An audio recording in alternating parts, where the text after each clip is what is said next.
Donc en préambule, donc, je n'ai pas d'intérêt à déclarer en lien avec ma communication. Pourquoi je n'ai pas de diapo? Parce qu'effectivement, en tant que grand témoin, mon objectif, c'est de réagir sur ce que j'ai vu, entendu, que ce soit au cours des sessions ou de toutes les intersessions et tous les échanges que j'ai pu avoir au cours de ce colloque. Donc c'est une réaction à chaud que je vais essayer quand même structurer. Et c'est comme ça que j'ai envisagé de pouvoir faire cette intervention. Donc merci beaucoup de m'avoir invité à intervenir lors de cet événement. C'est vrai que c'est un grand honneur pour moi d'être parmi vous. C'est aussi un plaisir, et plaisir un peu décuplé par les conditions de cette intervention. Enfin, je vois des gens en vrai. C'est vrai que ça fait longtemps qu'on n'a pas pu avoir d'événements comme ça, où on se retrouve au niveau national, en physique et pas derrière un écran Zoom.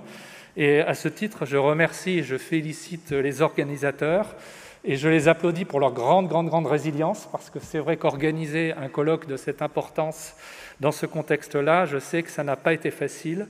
Et donc, et le fait que vous soyez venus, que vous ayez pu venir en nombre, c'est quand même une énorme réussite et décuplée par ce contexte. Donc déjà, bravo.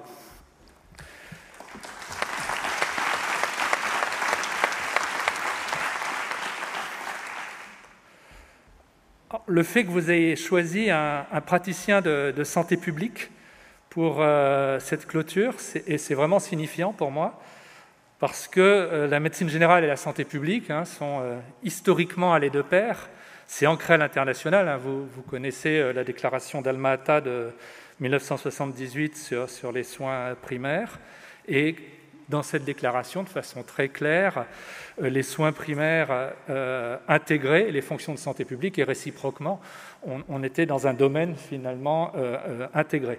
On pourrait remonter encore plus loin à notre père Asclépios, dont les deux filles, Hygie et Panacée, représentaient Hygie la santé publique, Panacée le soin curatif, et qui montraient bien que dans les représentations anciennes, l'un n'allait pas sans l'autre, et réciproquement, c'était un équilibre entre ces deux fonctions. Cependant, on le voit dans nos politiques publiques, cette intégration forte entre nos deux métiers, entre les fonctions, a été quand même un peu oubliée. Pas tant du terrain, d'ailleurs certaines communications, et j'y reviendrai, l'ont montré, parce que les études le montrent, une part très importante de l'activité d'un médecin généraliste est une activité de santé publique, notamment de prévention, donc 20-25% selon les estimations. Donc ça fait partie de la pratique quotidienne, mais c'est un peu oublié des politiques publiques, très clairement, parce que cette activité, si elle existe, elle est peu formalisée, elle est peu structurée, elle est peu reconnue et elle est peu soutenue. On en a parlé à plusieurs reprises au cours de ce colloque. Et ça contribue à expliquer qu'en France, si la France est louée pour la qualité de son système de soins, on s'en plaint, mais quand on compare, on se situe plutôt pas mal au niveau international, avec des indicateurs qui sont parmi les meilleurs du monde. Vous connaissez l'espérance de vie à 65 ans, etc. Quand on regarde en termes de soins préventifs, là, par contre, les indicateurs sont plutôt médiocres. On est en dessous de la moyenne européenne sur la plupart des indicateurs directement liés aux pratiques de prévention, que ce soit l'espérance de vie sans incapacité, les inégalités de santé, la mortalité prématurée, etc. Et donc, on voit qu'on a un système de soins qui, justement, n'avance pas sur ses deux pieds, Hygie et Panacée, avec, en termes de soins curatifs, une organisation et une performance plutôt bonne quand on la compare aux autres pays. Par contre, en termes de soins préventifs, très sous-optimal. Et c'est là qu'on a vraiment besoin de repenser les missions de santé publique des acteurs du système de soins, et en premier lieu des médecins généralistes. Alors en deux mots, avant de rentrer plus en détail sur le congrès, ça veut dire quoi, faire rentrer les fonctions de santé publique? C'est d'abord une autre perspective. Vous connaissez l'expression canadienne de responsabilité populationnelle, c'est-à-dire que les médecins sont en charge de la santé de la population de leur territoire, en lien avec les autres acteurs, et que les démarches doivent être proactives et non pas seulement générées par la demande des patients. Donc vous savez bien ça, et d'ailleurs vous le pratiquez, ça a été beaucoup discuté lors de ce congrès. Ça relève aussi d'une autre organisation, parce que la santé publique en général, la prévention en particulier, ça ne peut pas relever d'une série d'actes ponctuels. Finalement, ce n'est pas si éloigné conceptuellement que la maladie chronique. Ça s'inscrit dans la durée. L'arrêt du tabac, ça ne se fait pas en 15 jours. Un changement de mode de vie en termes nutritionnels, ça ne se fait pas en 2 mois, etc., etc. Donc ça s'inscrit dans la durée et c'est un exercice pluriprofessionnel par nature, au plus près des lieux de vie des patients. Et donc c'est extrêmement important si on imagine la prévention comme ça, pluriprofessionnelle qui s'inscrit dans la durée, ça veut dire qu'on ne peut pas développer la prévention sans développer de façon sous-jacente les organisations de soins de premier recours. Et donc, pour ça, toutes les organisations existantes, les centres de santé, les maisons de santé, en cours de mise en place, comme les CPTS, sont vraiment des atouts considérables pour pouvoir développer des missions de santé publique. Des atouts, voire des conditions, parce qu'on ne peut pas développer d'organisation de santé publique, de prévention. Bon, je parle beaucoup de la prévention parce que c'est mon métier, mais j'aurais pu parler, on en a parlé plutôt de la veille sanitaire ou des autres fonctions de santé publique. En tout cas, on ne peut pas les faire, les construire s'il n'y a pas de façon sous-jacente des organisations de soins de santé primaire. Parce que le risque, c'est de vouloir construire de la prévention un peu en satellite, des organisations spécifiques. Non, l'enjeu, c'est d'intégrer la prévention aux organisations que vous construisez. Et c'est ça qui est extrêmement important. Et en cela, ce colloque a vraiment été pour moi une bouffée d'oxygène, parce que j'ai noté plein de choses extrêmement intéressantes. Bon, je ne serai pas exhaustif, je serai partiel, voire partial, hein, je ferai mes choix. Et j'ai choisi quelques éléments justement qui illustrent un petit peu ces notions peut-être un peu théoriques que je viens de vous donner, à partir de ce qui s'est dit, sur 3 points qui m'ont semblé vraiment marquants. D'une part, l'aspect population vulnérable, d'autre part, l'aspect de la crise sanitaire, qui est d'actualité, et ensuite sur la recherche plus en général. D'abord, sur le premier aspect, j'ai été impressionné par le nombre de communications portant sur la prise en charge des personnes vulnérables, quelle que soit la vulnérabilité. Là, j'ai mis un grand chapeau, qu'elle soit sociale, qu'elle soit psychique, qu'elle soit liée à un handicap, à un parcours de vie, à des conditions de vie, etc. Et ça, je trouve que ce focus souligne bien une fonction essentielle des soins de premier recours, à la fois comme vigie. Votre activité, c'est vraiment un observatoire incomparable de la santé des populations. Il n'y a pas d'autre lieu où on voit tout le monde, ou quasi tout le monde, une année donnée. Et d'autre part, comme levier pour agir sur les inégalités générées par ces vulnérabilités.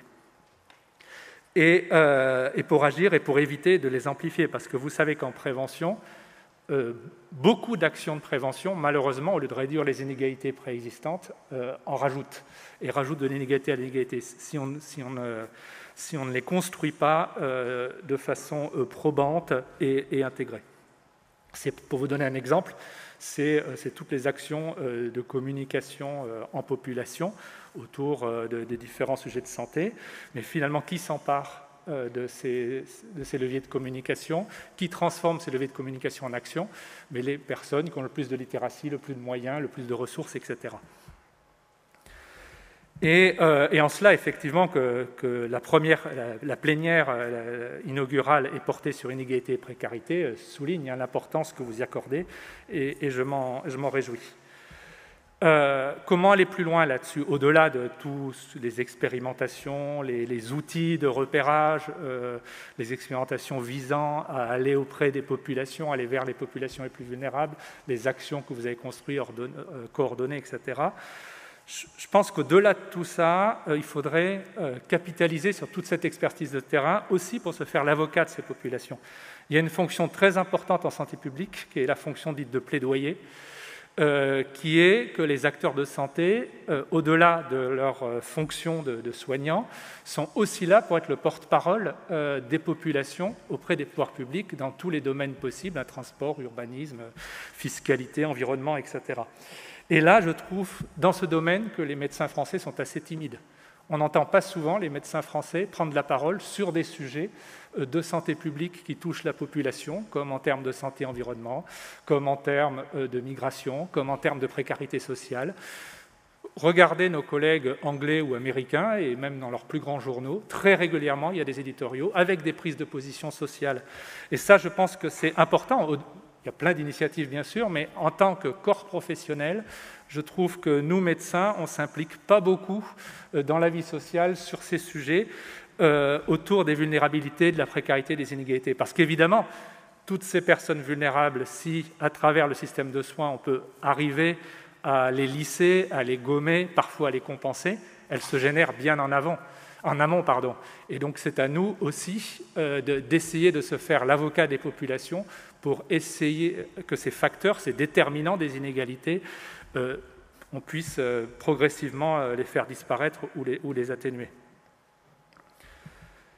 Un autre point important que j'ai relevé dans votre colloque, bien sûr, au congrès, c'est l'actualité, c'est bien sûr tous les retours d'expérience autour de la crise, à la fois en termes de recherche, mais aussi en termes d'offres de soins. Et ça, j'ai trouvé ça particulièrement intéressant et en résonance avec ce que je fais par ailleurs, notamment au sein du Haut Conseil de santé publique autour des sujets Covid. Parce que la crise, c'est un révélateur, au sens premier du terme, qui permet de mettre en lumière les forces, les faiblesses d'un système. D'ailleurs, pour l'anecdote, en chinois, le mot crise est composé de 2 idéogrammes, un qui signifie danger, l'autre qui signifie opportunité. Et donc, la crise, c'est aussi une opportunité de mettre à plat et d'analyser un peu notre système. Et très clairement, dans cette analyse, ça a montré beaucoup de failles, mais ça a montré aussi une force, qui est la capacité d'adaptation des soins de santé, des soins de premier recours, avec une myriade d'initiatives de terrain qui ont contribué très clairement, et vous l'avez montré, à la résilience du système de santé en général. Malheureusement, les soins de premier recours n'ont pas été suffisamment pris en compte par les pouvoirs publics, et c'est un euphémisme, parfois même les initiatives ont été bloquées, voire pire, et très clairement il faut changer ça. Et parmi les grands enseignements de la crise, il faut capitaliser sur tout ce que vous avez dit, tout ce que vous avez écrit, tout ce que vous avez fait, et ça c'est extrêmement important. Il faut arrêter de penser, parmi ces grands enseignements, qu'une crise, ça se gère avec des modélisations et des décisions centralisées. Une crise se gère d'abord, au contraire, par des professionnels au plus près du terrain, des populations, et qui prend en compte les vulnérabilités, les spécificités des territoires, les ressources disponibles, localement, etc. Et tout ce que vous avez fait en termes de retour d'expérience sera très intéressant pour ça.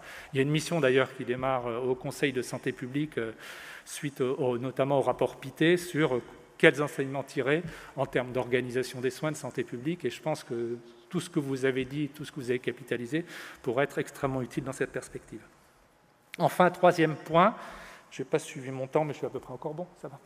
Donc, troisième point, la recherche, avec plusieurs communications, enfin beaucoup de communications, bien sûr, relatives à la recherche. Moi, j'ai regardé plus spécifiquement, bien sûr, celle relative à des sujets de prévention, qui est mon domaine d'intervention professionnels, que ce soit les vaccinations, les dépistages, les suivis de facteurs de risque cardiovasculaire, la santé sexuelle, etc. Et j'ai trouvé plein de choses extrêmement intéressantes, et ces travaux sont essentiels, parce qu'on ne changera pas la situation que j'exposais en préambule, avec la situation suboptimale de la France. On ne la changera pas si on n'innove pas. L'innovation technologique, pourquoi pas la e-santé et autres, mais surtout l'innovation organisationnelle. Comment on s'organise sur les territoires pour prendre en compte l'ensemble de ces déterminants et facteurs de risque. Et ces innovations, ces activités d'innovation, elles doivent s'appuyer sur la recherche par nature pour identifier les leviers potentiellement les plus efficaces, les plus efficients, les moins inégalitaires, les plus équitables, pour les éprouver sur le terrain, pour les évaluer, pour accompagner la mise à l'échelle et jusqu'à la pratique de routine si ça s'avère efficace. Donc, pour ça, aujourd'hui, on s'applique beaucoup sur les modèles étrangers, parce que c'est vrai que la recherche française n'est pas la plus développée, mais ce n'est pas toujours pertinent. Il est pertinent d'aller regarder ce qui se fait à l'étranger, je dis surtout pas l'inverse. Mais en termes d'organisation, par définition, elles sont contexte dépendantes. Donc, à côté d'aller voir et de faire un peu de benchmarking, il est très important de générer de la donnée probante sur site, dans le territoire, dans nos organisations, avec notre contrat social, avec nos populations, avec ce qui est acceptable, pas acceptable, nos organisations, les moyens. Et donc, tout ça pour dire que la recherche sur les soins de premier recours ne peut être conduite qu'en contexte par les acteurs de soins de premier recours. Et pour ça, c'est extrêmement intéressant de voir que vous vous mobilisez et vous vous mobilisez de plus en plus. Moi, quand j'ai commencé à travailler en recherche en service de santé, je caricature un peu, mais la plupart de la recherche que je voyais en médecine générale était soit portée par les CHU, soit le médecin généraliste est un investigateur d'une recherche écrite par d'autres. Je caricature un peu. Aujourd'hui, ce n'est pas le cas, et j'ai vu plein de contre-exemples où vous portez des recherches que vous avez contextualisées et qui répondent à vos enjeux, vos problématiques de prise en charge dans vos contextes. Et ça, c'est extrêmement important. Il faut continuer à le soutenir de façon forte. Et j'espère que les pouvoirs publics accompagneront, mais d'après ce que je comprends, il va y avoir un renforcement des appels à projets spécifiques, ciblés sur les recherches en soins de premier recours. Et ça, c'est vraiment, vraiment important, parce que, comme vous l'avez souligné, ce ne sont pas des recherches simples, qui sont compliquées sur le terme logistique, sur le terme organisationnel, en termes de système d'information, on en a parlé aussi. Et donc, il y a besoin d'avoir une grosse infrastructure derrière, d'appui, de soutien, d'accompagnement, de personnel dédié.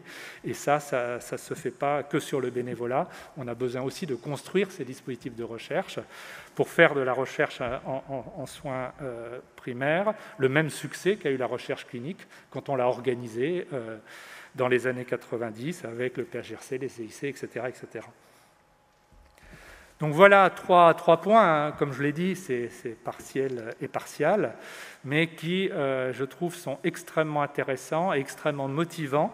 Moi, en tout cas, j'ai appris beaucoup de choses. Je repars avec plein d'idées nouvelles, potentiellement même, pourquoi pas, des partenariats avec ceux qui le souhaitent.